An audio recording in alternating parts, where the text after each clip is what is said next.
Hi everybody, welcome to the channel. This is Rob. Today we're going to be reviewing a very artistic deck.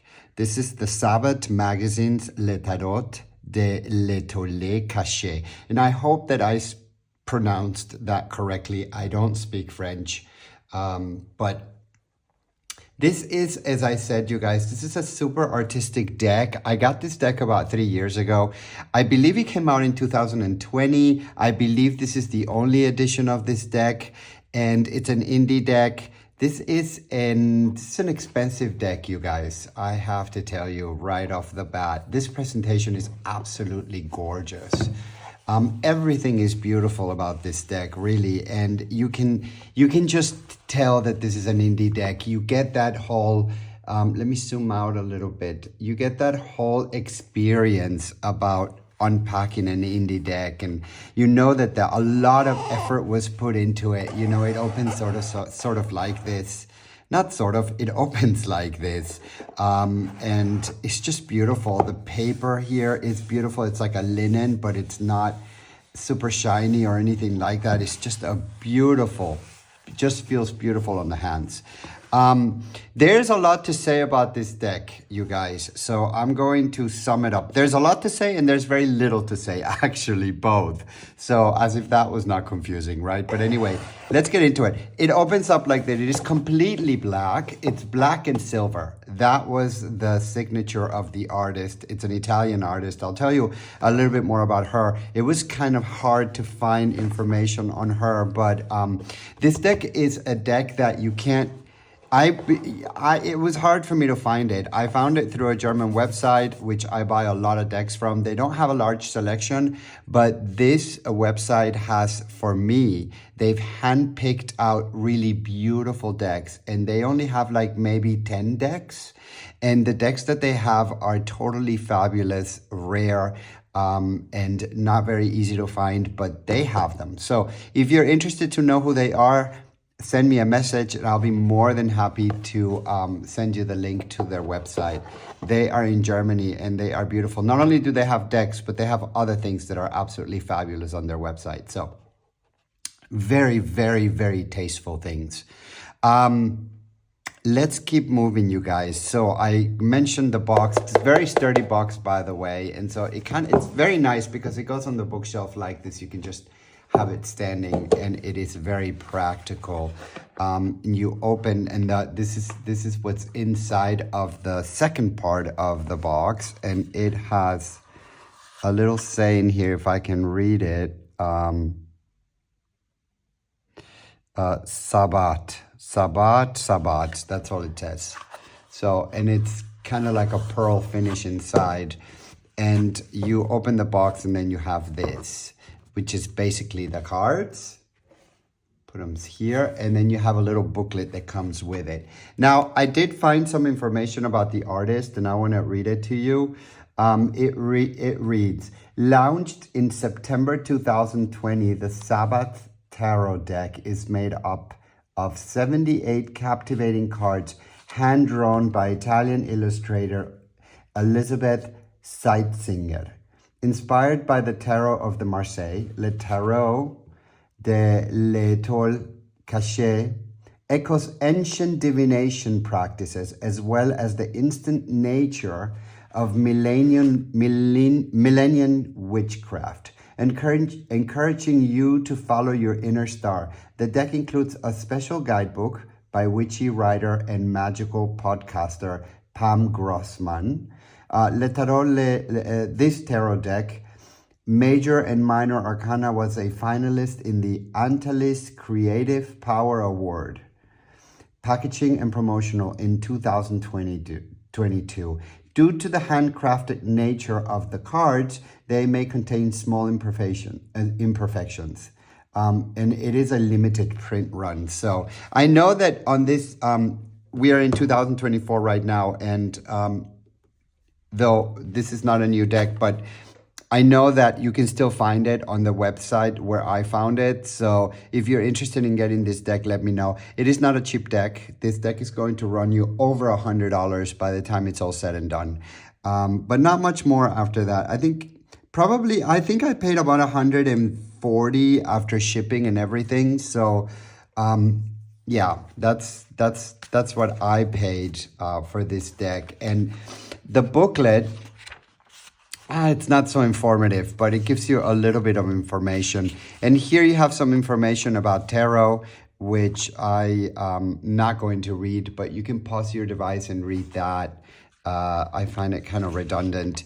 And then here it talks about a little bit about this deck and a little bit about the artist. And this part I should read. In keeping with the magical tradition of remix and remaking, our artist has brought plenty of her own visions to it. Unlike the original Marseille deck, which was in color, Alyssa's Sightsinger's pictures are black and silver, as you can see, totally black and silver. And this is one of the things that really attracted me to it, you guys. So that the reader might be liberated to apply her own associations and interpretations. So that the reader might be liberated to apply her own associations and interpretations. You know, they only say her own associations and interpretations. I am a he, and I'm a little bit offended by that. You know, why does it only say her? But okay. Anyway, we keep going, but that's not that's not very inclusive. When crafting the tarot, Sightsinga herself employed stream of consciousness techniques. Influenced by the work of Carl Jung, she explores mythological depths of the psyche with witty flair, swapping symbols and juggling layers of meaning. All of this is, of course, rendered in her impeccable signature style that has a sprinkle of sacred geometry, a dash of Modigliani Art Nouveau, and a hearty helping of crisp lines and bold graphics that are entirely her own. So, and then he goes on about the major arcana, or a description, like what the major arcana on this deck sort of mean, and then it goes into a description of the major arcana, and then it goes into a description of the minor arcana. You know, I am not too much into the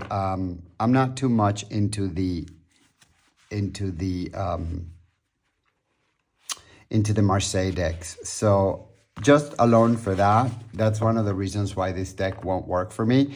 But Rob, why did you get a deck that is expensive? I collect these things, you guys. So I got this deck not because of functionality and not because I use it all the time. And by the way, I try to connect with all of my decks.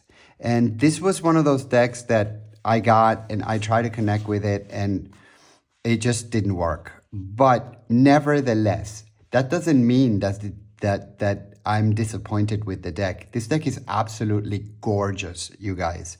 This deck is a piece of artwork. And I got it for that. I got it. And if you've watched some of my other videos, you'll know that a lot of the times I collect some of these decks, not just because of the tarot and the symbolism of it, but I also love art. I'm sort of an art collector as well. So I collect tarot decks, I collect artwork. And so anything that has to do with art, I'm a total freak fan about it. And so this was to me a piece of artwork, and how this author sees the tarot, this artist sees the tarot is also fascinating to me. So I needed to get it. The fact that I didn't connect with it is another point, but that has really nothing to do with the fact that this is a gorgeous deck. And that has nothing to do with the fact that I am so happy that this deck is on my collection, because I cherish this deck. I just don't use it. But I will have it on my collection forever. It's just beautiful. And sometimes I take it out and I look at it. You know, it's if we talk about some of the images, and which we will, but and of course, we're going to do a flip through of all of the images so you can see them clearly. But, you know, they're so symmetrical and modern in a way. But then it has that touch of, Art Nouveau. And it has that touch of just futurism. But it also sticks to a lot of the old.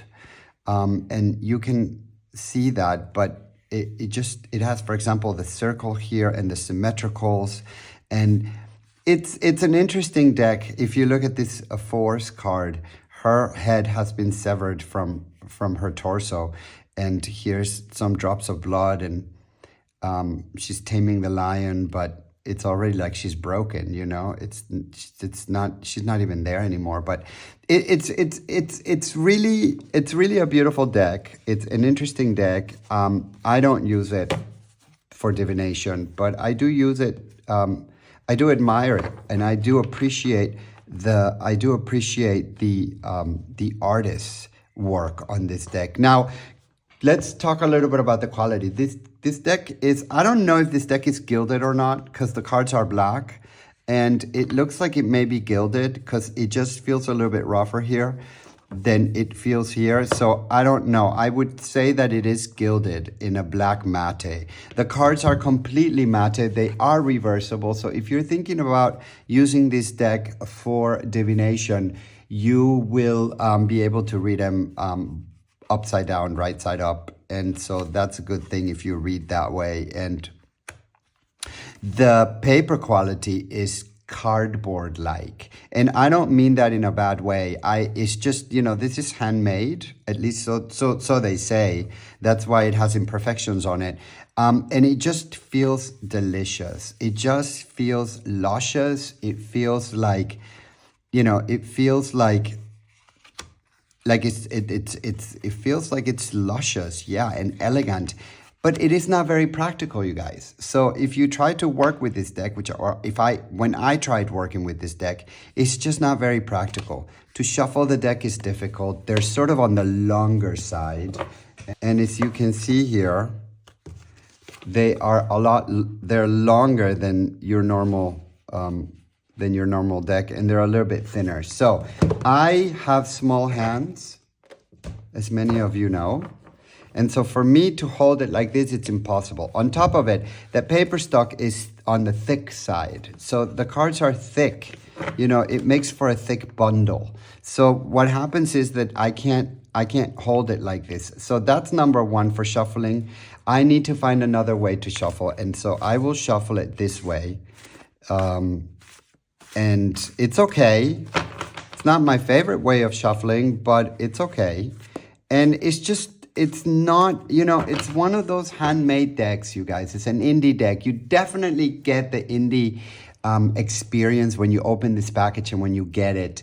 You know, it's just so beautiful, and the materials are absolutely wonderful, and you do totally get that handmade feeling. And so for that, it gets totally an A+. I think it's an artistic deck. I keep it on my collection because I like to look at it, and I find it to be a piece of artwork. It's sort of like a museum piece, you know? So it's not one of those decks, like I said, and I will say it again, I don't really use it much. There's a number of reasons for that. I'm not into the Marseille. These are peeps. I don't usually like peeps for my minor arcana. I like more descriptions, but the size is strange. I also have done, I don't really connect with the images when it comes to readings, but I connect with the images when I look at it for artistic purposes.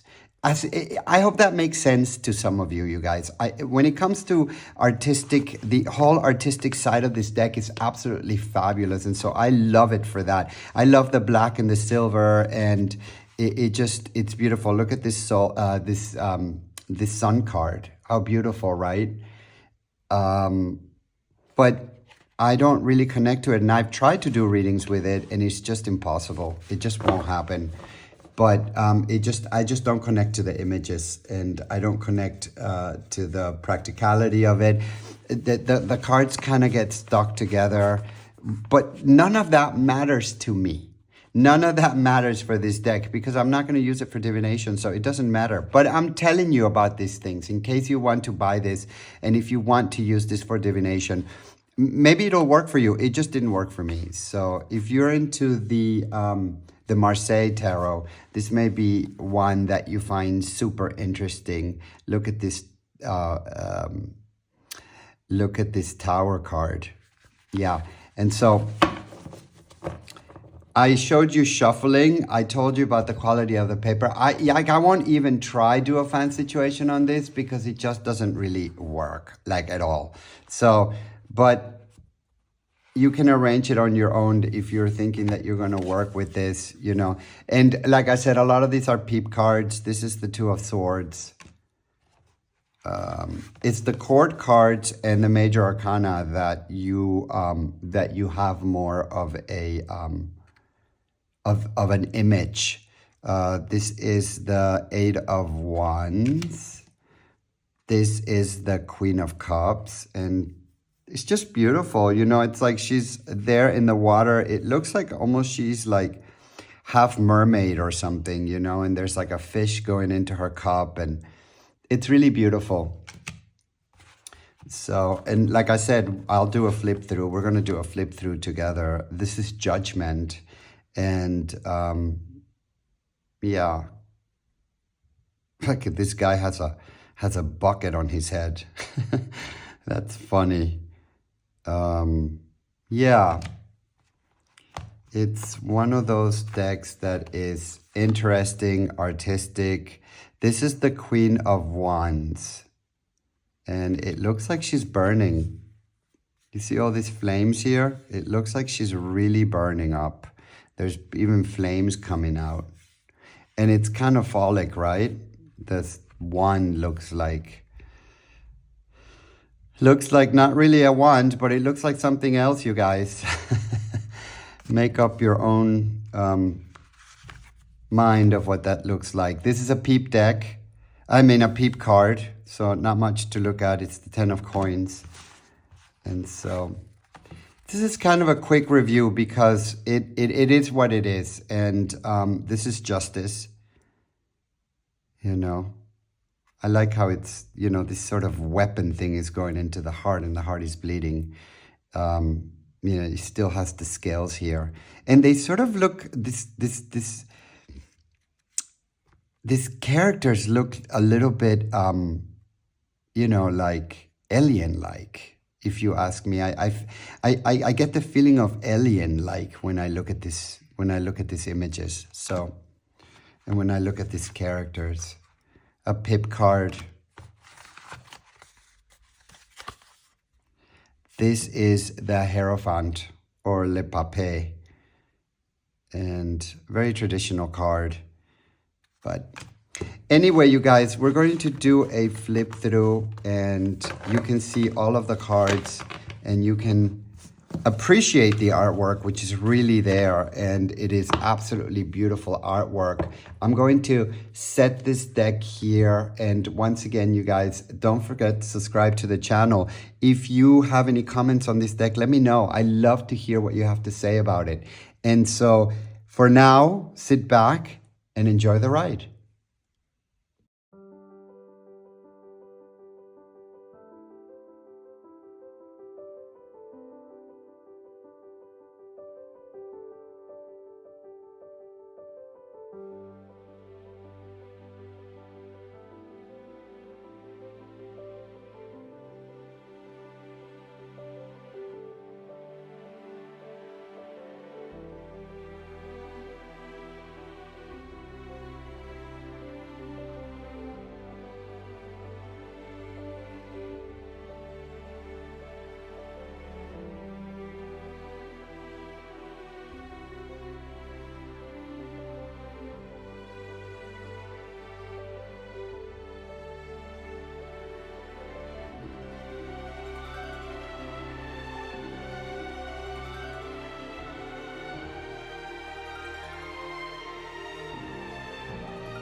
That was our flip through of the Sabbath Magazine's Letarot de l'Étoile Cachée.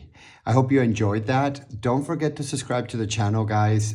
Don't forget to leave your messages. Let me know what you think about this deck. If you have this deck, let me know what you think. Or even if you don't have this deck, I really like to know what you guys think about this. Am I the only one that doesn't really find it so useful, but super artistic? Let me know, you guys. And as I always say, thanks for watching, and until the next time.